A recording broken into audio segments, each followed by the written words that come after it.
First ever factory outlet Mukunda jewelleries KBHP Somajiguda Suchitra Hanamkonda Kothapet Chandanagar Khammam. నమస్తే రమగారు. నమస్తే జయ. రమగారు, సంకటహర చతుర్థి దీని యొక్క విశిష్టత, ఆ రోజు అసలు మనము ఆచరించాల్సిన విధి విధానాలు, ప్రత్యేకమైన పూజలు అందరూ చేసుకోవచ్చా, ఏంటి రమగారు అసలు? ప్రతిసారి మాట్లాడదాం జయ. మనం ప్రతి సంవత్సరం వినాయక చవితి అప్పుడు ఇది చెప్తూ ఉంటాం. సంకటహర చతుర్థి అంటే నెలకి 2 చవితులు వస్తాయి. మనం ఎట్లా వెళ్తాం, మన కాలం ఎలా నడుస్తుంది, మంది డేట్ల ప్రకారం పోతుంది. అవును, 1, 2, 3, 4 నుంచి 30 దాకా లేదా 31 దాకా, కొండవచ్చో 27, 28 దాకానే. అంతే అంతే. అయితే మన హిందూ దీని ప్రకారం, భారతీయ పాత విధానం ప్రకారం చాంద్రమానం నడుస్తుంది. ఈ చాంద్రమానం అంటే చంద్రుడి యొక్క కదలికలతో మన డే మారుతుందన్నమాట. తిథులు అంటాం వాటిని మనం. 28 ఇవి ఎట్లా పోతాయి?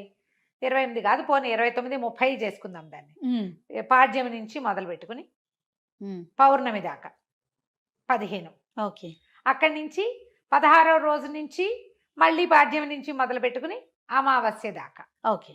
ఇట్లా మన తిథులు నడుస్తూ ఉంటాయి. ఇందులో ప్రతి నెల 2 పాడ్యములు రావాలి, 2 విధియలు, 2 తదియలు, 2 చవితులు, 2 పంచములు, 2 షష్ఠులు, 2 సప్తములు, అన్ని 2 రావాలి. 2 రానివి ఏమిటి? ఒకటి పౌర్ణమి, రెండోది అమావాస్య. అవి మాత్రం సింగిల్ డేట్స్. చతుర్దశులు, త్రయోదశులు, దశములు, ఏకాదశులు అన్ని 2 రావాల్సింది. ఏకాదశి నియమం మనకి సాధారణంగా ఉంటుంది. ఎట్లా? శుక్ల ఏకాదశి, బహుళ ఏకాదశి. ఏకాదశి నాడు ఉపవాసం ఉండటం, ద్వాదశి నాడు ద్వాదశ పారణ చేయటం మన తాలూకు హిందూ సంప్రదాయం. అలాగే హిందూ సంప్రదాయం ప్రకారం నెలలో వచ్చే 2 చవితులని మనం వినాయక ఆరాధన చేయవచ్చు. ఓకే. ఈ చవితి ఆరాధన మనం ప్రత్యేకంగా ఎప్పుడు చేస్తాము? వినాయక చవితి చేసుకుంటాం. ఒక శుక్ల చవితి సంవత్సరంలో ఒక్కసారి, వినాయక శుద్ధ చవితి నాడు, అది మన భాద్రపద శుద్ధ చవితి నాడు వినాయక వ్రతకల్పం చేసుకుంటాం. వినాయకుడి పుట్టినరోజని, ఆ రోజునే ఆయనకి గణాధిపత్యం లభించిందని, వాళ్ళు ఆయన్ని పూజిస్తే అన్ని విఘ్నాలు తొలగిపోతాయని గణాధ్యక్షుడని ఆయన్ని కొలుచుకుంటాం. అలాగే ప్రతి నెలా వచ్చేటువంటి కృష్ణ చవితి నాడు, బహుళ చవితి నాడు వినాయక ఆరాధన చేస్తే సమస్త విఘ్నాలు తొలగిపోతాయి అనేది ఒక ప్రత్యేకమైన నియమంగా చెప్తారు. ఓకే. ఈ నియమాన్ని మనకంటే ఎక్కువగా తమిళులు పాటించేవారు. వాళ్ళు ఎక్కువ పాటిస్తారు. మనకి జాతకంలో కేతు ప్రభావం ఎక్కువగా ఉన్నా, ఏ పనైనా మొదలుపెట్టి ఎప్పటికీ అవ్వకపోతున్నా, పిల్లలు చదువుల్లో వెనకపడుతున్నారనిపించిన, దీనికి మన ఇంట్లో ఉండాలి వ్రతము నియమము ఏం లేదు. పెద్దవాళ్ళు చెప్పిందే చెయ్యాలి, మన ఇంట్లో లేకపోతే చేయకూడదు, అలాంటిది ఉండదు. సార్వజనీయమైన వ్యవహారం, ఎవరైనా చేసుకోవచ్చు. మనమే ప్రాబ్లమ్స్లో ఇరుక్కుంటున్నాం. ఏ పనైనా మొదలు పెడితే అవటం లేదు, అన్ని అడ్డంకులే దానికి. ఓకే. వ్యాపారాలకి, చదువులకి, ఇంట్లో ఏదైనా వస్తువులు తరచుగా పాడైపోవటం, ఇది కూడా జ్ఞాపకం పెట్టుకోండి. మిక్సీ రిపేర్ చేయిస్తావు, వెట్ గ్రైండర్ పడుకుంటుంది. దానికి ఏదో చేయిస్తావు, వాషింగ్ మెషిన్ ప్రాబ్లం వస్తుంది, అది అయిపోయింది, సూయింగ్ మెషిన్ పడుకుంటుంది. ఇట్లా రిపేర్లు చేస్తూ ఉన్న వాళ్ళు ఉంటారు చూడు. నేను కూడా ఉన్నా ఆ లిస్ట్ లో. అవునండి. నేను ఒకటి రిపేర్ చేస్తే ఇంకోటి వస్తుంది. ఒకటి మొదలు పెడితే పాపం లిస్ట్ వస్తూనే ఉంటుంది. మా వాళ్ళ ఇంట్లో ఎక్కిరిస్తున్నారు, ఒకటి రిపేర్ చేయకుండా ఉంచుకుంటే అది ఒకటే ఉంటుంది నీకని. అట్లా ఒకటి వస్తుంది. ఏమీ లేవనుకో, మెళ్ళ పెట్టుకుంటే నల్లపసలు కొలిసేని టిక్కని విరుగుతుంది, ఆ పస విరిగిపోతుంది. నిజంగా నిజం రమ్మ గారు. చెవిదుద్దులు సీలలు విరిగిపోతాయి. కొంతమంది జాతకాలు ఉంటాయి చూడండి, ఒక వరుసగా వస్తాయి, ఆగితే మళ్ళీ ఆగిపోతాయి. 2 సార్లు 2 బంగారపు వస్తువులు అయినాయి. ఓ వారం ఏమో ఒక 15 రోజుల్లో ఒక మొదటి ఫోర్ట్ నైట్ లో చెవిదుద్దు సీల బిళ్ళ విరిగి చేతిలోకి వచ్చింది, పొల్లేమో ఆ గొట్టంలో ఉండిపోయింది. ఇదేమిట్రా ఇలా ఇది, దీన్ని చేయించాలి అనుకుంటున్నా. సరిగ్గా 15 days తిరగగానే చిన్న గొలుసు ఒకటి పెట్టుకుంటాను నేను, హుక్ దగ్గర విరిగింది. దాన్ని రిపేర్ చేయించా, చెవిది ఈ గొలుసు విరిగింది. గొలుసు ఇంకా రిపేర్ చేయించలేదు, ఉంచారు. మళ్ళీ ఇంకోటి వస్తుందని. నెక్లెస్లు అవి లింకులు ఊడిపోతే ఏం చేస్తాను, అలా అనిపిస్తుంది నాకు. ఇలాంటి వాళ్ళు వీళ్ళందరూ సంకటహర చతుర్థి చేసుకోవచ్చు. సంకటహర చతుర్థి చేసుకుంటే బిజినెస్లో ఇబ్బందులు, చదువుల్లో ఇబ్బందులు, చిన్న చిన్న ప్రమాదాలు, ఇళ్లలో ఏ పని అనుకున్నా అవకపోటాలు, వీటన్నిటికీ సమాధానంగా ఉంటుంది.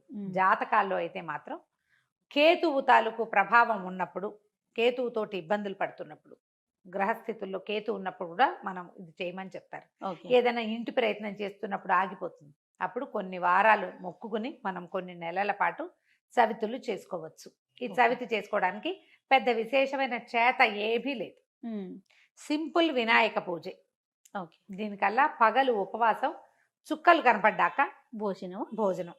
ఆ చుక్కలు కనపడ్డాక ఉండ్రాళ్ళు కుడుములు చేసి బియ్యపు రవ్వతోటి చేస్తాం కదా, అవో మీ ఇళ్లలో ఎలాంటి అలవాట్లు ఉంటే పాలతాకలే పెడతాం వినాయకుడికి అని మీకు అలవాటు అనుకో, పాలతాకలు పెట్టండి, మన అలవాటు ప్రకారం పెట్టుకోవచ్చు.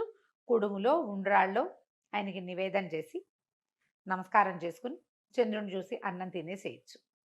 పగలు ఉపవాసం ఉండే సంకష్టి అంటారు. మహారాష్ట్రియన్స్ కన్నడిగులు బాగా ఎక్కువ ఉంటారు. మన వైపు తక్కువ, కానీ మన వైపు ఇప్పుడు కనపడుతున్నారు బాగా. నాకు కూడా అలవాటు ఉంది, నేను చేస్తాం. అంటే కమ్యూనిటీ వైజ్ గా చేస్తారా రమ్మగారు? అలా ఏం ఉండదమ్మా, అలా ఏం ఎవరైనా చేసి ఇది ఓ పెద్ద పూజ హడావిడి ఏం లేదు కదా. అది ఏకాదశిలానే, ఏకాదశిలాగానే. కాకపోతే మనం వినాయకుడికి కొలుస్తాం. ఇది సంకటహార చతుర్థి. మనకి కష్టాలు ఇబ్బందులు ఉన్నప్పుడు రుణ విమోచన గణపతి స్తోత్రం అని ఒక ప్రత్యేక స్తోత్రం ఉంది. ప్రణమ్య శిరసాదేవం గౌరీపుత్రం వినాయకం ఇలా స్టార్ట్ అవుతుంది. ఆ స్తోత్రం చదువుకోవచ్చు. అబ్బే అవేవి రావండి. సుముఖశ్రీగదంత్య కపిలో గజకర్ణికః మనకు వచ్చు కదా, అంతే. ద్వాదశ నామాలు అవి చదువుకోండి. వినాయకుడికి కొంచెం గరిక, వాకిట్లో ఎక్కడైనా పెరళ్లలో ఉన్న బాల్కనీ కుండీల్లో ఉంటే గరికని పెక్కకుండా ఉంచుతా నేను. ఆ వినాయకుడికి పెట్టుకోవచ్చు అని చెప్పి, బుధవారం నాడు పెట్టచ్చులే అని. ఆ 2 గరిక పోచలు వినాయకుడికి సమర్పించడం, ఉండ్రాళ్ళు సమర్పించి నమస్కారం చేసుకోండి. ఇది చాలా మంచిది. మరి పసుపుతోటి వినాయకుడిని చెయ్యాలి అదేదో సిద్ధాంతంగా చెయ్యొద్దమ్మా. ఎంత సింపుల్గా అయినా చేసుకోవచ్చు. సాయంకాలం సమీపంలో ఉన్న ఏ దేవాలయంలోనే గణపతి చతుర్థులు చేస్తారు. అన్ని చోట్ల వినాయక ప్రతిష్ట ఉన్న ప్రతి చోట సంకటహార చతుర్థి పూజ చేస్తారు. వెళ్ళి గుళ్ళో పూజ చేయించుకోండి, హాయిగా ఇంటికి వచ్చి భోజనం చేయండి, అంతే. కుడుములు ఏమైనా ఉండి మీ గుళ్ళో వాళ్ళు ఒప్పుకుంటే, ఆ దేవాలయం పద్ధతిని బట్టి కదా, ఒప్పుకుంటే మీరే కుడుములు తీసుకెళ్ళి స్వామివారికి అక్కడ నివేదన చేసి అందరికీ ప్రసాదం పంచిపెట్టండి. వినాయకుడికి వచ్చిన బెల్లం ముక్క నివేదన పెట్టడం ఒక అలవాటుగా చేసుకోండి. మనకి ఇలాంటి సమస్యలు ఉంటే కనుక తప్పకుండా కొంచెం బెల్లం నివేదన పెట్టడం, వినాయకుడి కోసం ఒక దీపారాధన చేయటం, దీపం పెట్టుకోవటం, దీపం పెట్టగానే వినాయకుడికి సంబంధించిన శ్లోకం చదువుకోవటం, ఓ బెల్లం ముక్క ఖచ్చితంగా, నువ్వు పళ్ళు పెట్టు పాలు పెట్టు అవి ఏమైనా పెట్టుకో, వినాయకుడికి బెల్లం ముక్క పెట్టాలి. ఇలా నివేదన పెడితే మనకి చాలా సమస్యలు తీరుతాయి. ఇప్పుడు నవంబర్ 1 వచ్చినట్టుంది.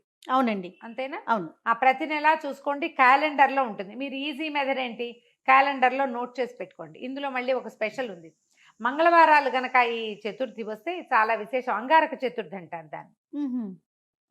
అది చాలా విశేషమైంది. అది ఎక్కువ సమస్యలు తీరుస్తుంది, ఇంకా ప్రాబ్లమ్స్ తీరుస్తుంది.